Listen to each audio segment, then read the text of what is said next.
beginning, there were whispers, carried by winds across deserts and forests. Whispers of a people who once walked together, only to be scattered by conquest and exile. The Israelites, children of Jacob, bound by covenant and memory.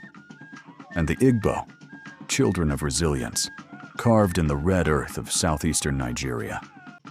Separated by distance, yet their stories mirror each other like rivers flowing from one source. Long before colonial maps carved Africa into lines, long before ships carried chains across the Atlantic, there were stories told by Igbo elders. Stories of migration, of ancestors who wandered from the east. Oral traditions passed down for centuries claimed that the Igbo were not native to West Africa, but descended from ancient Israelites, driven from their homeland. They whispered of journeys through Egypt, Ethiopia, and Sudan, eventually settling in the fertile lands of the Niger. History remembers the year 722 BCE, when the Assyrian Empire conquered the northern kingdom of Israel. 10 tribes were scattered, their identities hidden among nations. Historians call them the Lost Tribes of Israel. Could it be that among them were ancestors of the Igbo? The question has haunted scholars, rabbis, and anthropologists for centuries. The Igbo, in their customs, carried memories that refused to fade. Their sons were circumcised on the 8th day after birth, just as commanded in the Torah nearly 3,000 years ago. Their dietary laws mirrored those in Leviticus, forbidding certain animals, refusing to eat blood. Their purification rites after childbirth matched those practiced in Jerusalem during the days of the temple. Even their concept of God, Chukwu, the Almighty Creator, echoed the God of Israel, Yahweh, the unseen, all-powerful Lord of heaven and earth. By the 1st century CE, Jewish communities had already spread deep into Africa. Records show Jewish traders in North Africa, Ethiopia, and even among the Berbers. By the 9th and 10th centuries, travelers noted Jewish practices south of the Sahara. Could the Igbo's faith be a branch of this ancient dispersion? Fast forward to 1492, the year Jews were expelled from Spain and Portugal. Many fled into Africa, some traveling along trade routes into Nigeria. By the 16th century, oral traditions among the Igbo already preserved stories of ancestors from the East, long before Europeans ever wrote about them. Their memory was alive, carried not in books, but in proverbs, songs, and rituals. The parallels are haunting. In Israel, priests wore sacred garments, breastplates with 12 stones representing the tribes. Among the Igbo, elders wore symbolic beads and robes in rituals that mirrored the dignity of priestly service. In Israel, altars were built for sacrifice to God alone. Among the Igbo, altars were built for Chukwu Abiama, where offerings of animals were made not to idols, but to the Most High. In 1650, European missionaries first encountered the Igbo people. They noted with surprise the similarity of customs to those described in the Bible. They saw the circumcisions, the avoidance of pork, the separation of women after childbirth. Some believed they had found one of the lost tribes of Israel. In 1789, Olaudah Equiano, an Igbo man enslaved and taken to England, wrote his autobiography. He declared boldly that his people were descended from the Israelites, citing the uncanny similarities between their traditions and the Mosaic Law. His words spread across Europe, awakening scholars to a mystery they could not ignore.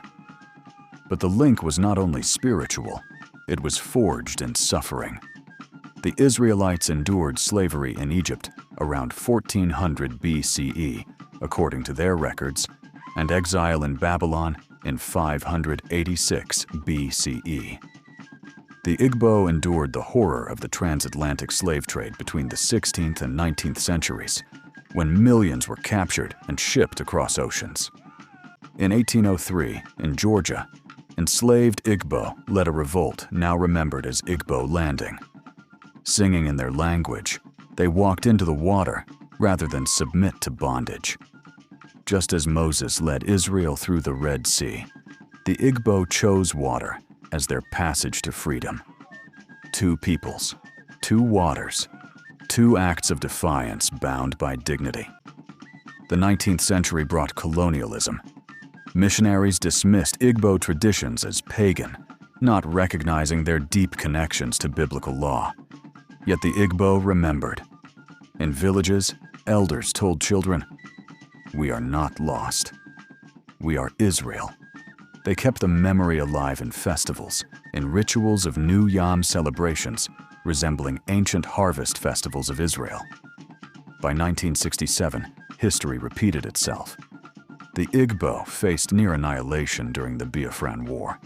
For 3 years, from 1967 to 1970, starvation and bloodshed killed more than 1 million Igbo people. Images of malnourished children shocked the world, echoing the cries of Jewish children in Europe during the Holocaust of 1939 to 1945. Both peoples knew what it meant to be marked for destruction, yet both survived. Survival became their covenant with God. In the late 20th century, Jewish scholars began to revisit the question of Igbo identity. Anthropologists noted the similarities in burial practices, in naming conventions, in prayers offered at dawn. Names like Chukwu, God exists, mirrored Hebrew names like Daniel, God is my judge. These were not coincidences. They were echoes of the same faith. By the 1990s and early 2000s, a movement grew among the Igbo to formally reconnect with Judaism. Communities in Nigeria began practicing Jewish rituals openly, building synagogues, and teaching Hebrew. Some Igbos migrated to Israel, their tears falling at the Western Wall, as if their feet recognized the soil. For them, it was not discovery, it was return. The parallels are undeniable.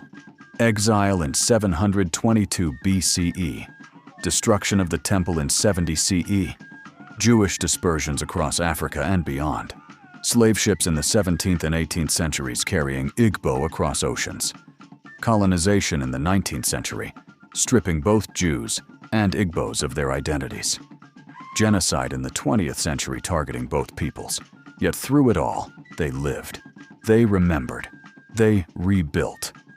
This connection is not merely about history, it is about destiny.